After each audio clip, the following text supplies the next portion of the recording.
Enquanto a maioria do povo africano luta todos os dias por um prato de comida, por um hospital que funcione ou uma escola sem buracos no teto, existe uma minoria silenciosa.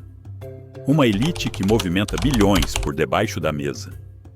E enquanto o povo sonha com um futuro melhor, eles acumulam fortunas escondidas em paraísos fiscais, compram mansões em Dubai e Londres e garantem que a justiça jamais os alcance. Hoje você vai conhecer os nomes, os rostos e os esquemas de 6 das figuras mais corruptas da história recente de Moçambique e Angola. Um a um, vamos abrir as cortinas da impunidade para revelar os bastidores sujos do poder. Se você quer saber quem está por trás do colapso econômico, da pobreza crônica e da frustração coletiva desses dois países, fique até o fim. A verdade é mais revoltante do que você imagina. Manuel Chang. Começamos por Manuel Chang, ministro das Finanças de Moçambique entre 2005 e 2015. Durante esse período, o país parecia caminhar rumo ao progresso. Mas nos bastidores, Chang arquitetava um dos maiores golpes financeiros da história africana. 3 empresas foram criadas secretamente: Proíndicos, Ematum e MAM.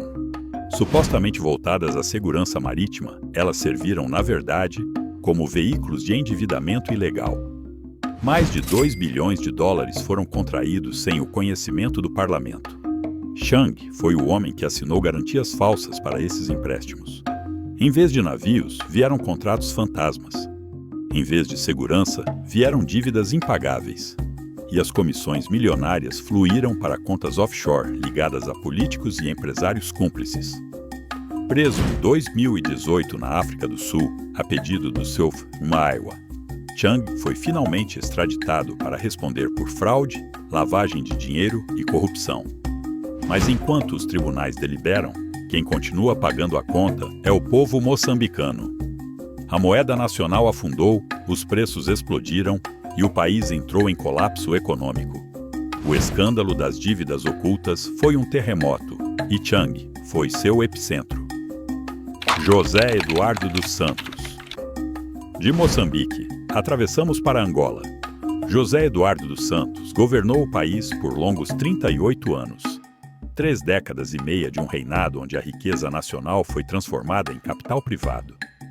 Durante o seu governo, mais de 32 bilhões de dólares desapareceram dos cofres públicos, segundo estimativas internacionais. Como? Concessões entregues a empresas de fachada controladas por seus filhos, contratos inflacionados, obras superfaturadas e transferências secretas para o exterior. Enquanto seus aliados compravam apartamentos em Paris e mansões em Lisboa, milhões de angolanos sobreviviam sem acesso à água potável ou eletricidade. O contraste entre luxo e miséria era gritante, e o silêncio da justiça ensurdecedor. José Eduardo morreu em 2022, sem jamais ter sido processado por um tribunal. Morreu livre, rico e protegido. Seu legado? Um sistema de corrupção institucionalizada que até hoje paralisa Angola. Armando Guebuza, de volta a Moçambique. Armando Guebuza foi presidente entre 2005 e 2015, exatamente no período em que Chang atuava como ministro das Finanças. Mas Guebuza não era apenas chefe de Estado, era também mentor e beneficiário do esquema. Foi sob o seu comando que o SISE, o Serviço Secreto Moçambicano, foi transformado numa máquina de negócios ilegais. Empresas foram abertas com fachada de segurança marítima, mas o objetivo era claro: desviar recursos públicos para enriquecer uma elite política. O filho de Guebuza, Ndambi, foi condenado a 12 anos de prisão. As provas incluíam transferências bancárias, imóveis de luxo e carros comprados com propina. Mas Guebuza pai segue livre. Nega envolvimento, repete que não sabia de nada, mas os documentos e os depoimentos apontam outra realidade. Guebuza é hoje o símbolo máximo da impunidade moçambicana, poderoso, intocável e blindado pelo sistema que ele mesmo ajudou a construir. Isabel dos Santos. Filha de José Eduardo dos Santos, Isabel foi alçada ao topo da elite empresarial angolana. Nomeada diretora da Sonangol, a estatal petrolífera, ela teve acesso direto à principal fonte de riqueza de Angola. Mas em vez de usar o cargo para servir ao povo, Isabel usou a Sonangol como um banco pessoal. Diversos contratos foram assinados com suas próprias empresas. Consultorias fantasmas, transferências milionárias para empresas offshore, pagamentos a empresas inexistentes. Tudo documentado no Luanda Leaks, um vazamento que chocou o mundo. Estima-se que mais de 2 bilhões de dólares tenham sido desviados diretamente ou indiretamente por Isabel e seus aliados. O dinheiro foi parar em contas em Dubai, Mônaco, Ilhas Virgens Britânicas. Hoje, ela é procurada internacionalmente pela Interpol, mas vive confortavelmente fora de Angola. Mesmo com tantos indícios, ainda há quem a defenda. É o retrato cruel de como o poder, o sobrenome e os privilégios criam muralhas contra a justiça. Adriano Maleiane. Adriano Maleiane assumiu como ministro das Finanças depois de Chang e chegou a ocupar o cargo de primeiro-ministro. À primeira vista, parecia um homem técnico, distante da velha guarda. Mas a verdade é que Maleiane esteve discretamente envolvido nos mesmos esquemas. Ele assinou documentos ambíguos, omitiu informações ao parlamento e tentou renegociar as dívidas ocultas de forma obscura. Sempre que questionado, dizia não saber de nada.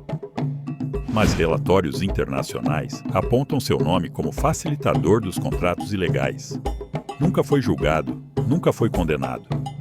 Mas sua imagem pública está associada a um governo que falhou em proteger o povo. Se Chang foi o executor e Guebuza o estrategista, Maleiane foi o homem que tentou apagar os rastros. Sem sucesso. Manuel Vicente. Por fim, Manuel Vicente, ex-presidente da Sonangol e ex-vice-presidente de Angola. Durante anos, Vicente foi o operador-chave do regime nos bastidores. Ele sabia como manipular contratos, esconder dinheiro e evitar investigações. Seu nome apareceu nos Panama Papers. Foi ligado à compra de imóveis de luxo com recursos de origem suspeita e foi acusado de subornar procuradores portugueses para arquivar investigações contra ele. Mas como em todos os casos anteriores, a justiça falhou. O governo angolano se recusou a colaborar com tribunais europeus, protegendo Vicente com escudos políticos. Um homem que sabe demais para ser abandonado. 6 nomes, 2 nações, um padrão: corrupção endêmica, impunidade descarada e sofrimento coletivo. Enquanto esses homens e mulheres enriquecem, crianças morrem em hospitais sem remédios, professores passam fome e a juventude emigra sem esperança. Mas essa história precisa ser contada. E você pode ajudar. Curta este vídeo, comente, compartilhe. Faça essa verdade ecoar até não poder mais ser ignorada. É assim que se quebra o silêncio. Inscreva-se no canal, ative o sininho e prepare-se, porque ainda há muitas verdades que eles não querem que você saiba, mas nós vamos revelar.